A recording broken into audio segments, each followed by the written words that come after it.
শীতের অবসান আর বসন্তের শুরু।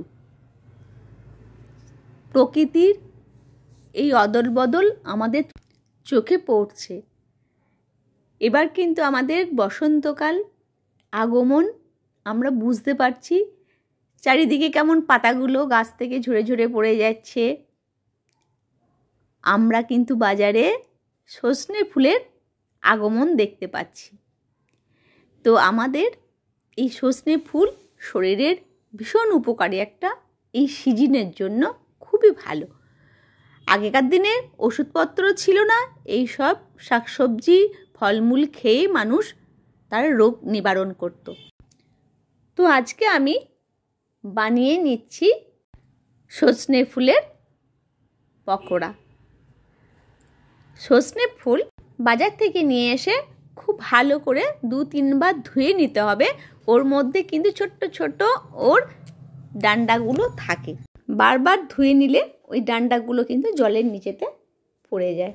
এবার ভালো করে ধুয়ে নিয়েছি। আমি একটা ব্যাটার আমি বানিয়ে নেব। ব্যাটারটা আমি 1 কাপ বেসন, 1/2 কাপ চালের গুঁড়ি, হলুদ, লাল লঙ্কার গুঁড়ো, কালো জিরে, পরিমাণ মতো লবণ আর নিয়েছি পোস্ত। ভালো করে আমি ব্যাটারটা গুলে নেব। কালো জিরেটা দেব, ওটা সুন্দর একটা ফ্লেভারও আসে আর দেখতে খুব ভালো লাগে। এবার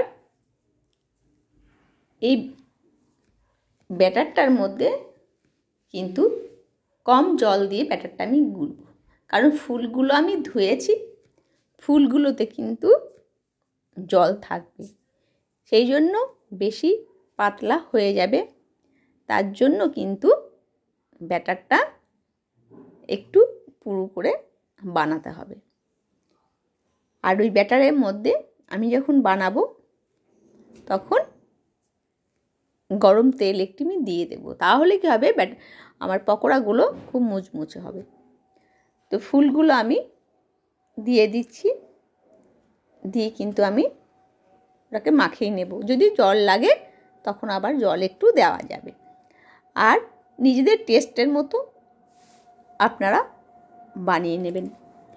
যেমন একটু কাঁচা লঙ্কাও দিলাম, একটু ধনে পাতাও দিতে পারেন, কোনো অসুবিধা নেই।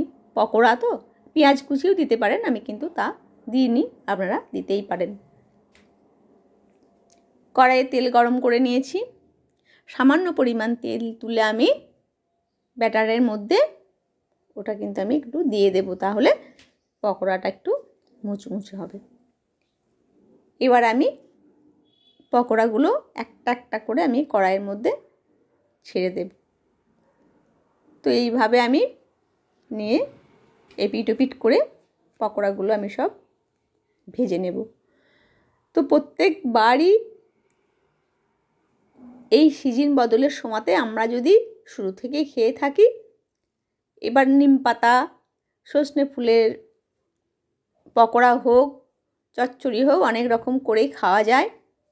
আমের মুকুল আসছে, আমের মুকুলটাও খুব উপকারী জিনিস।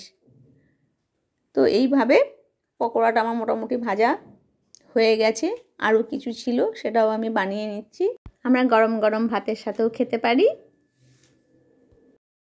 আবার সন্ধেবেলা চায়ের সাথেও আমরা খেতে পারি।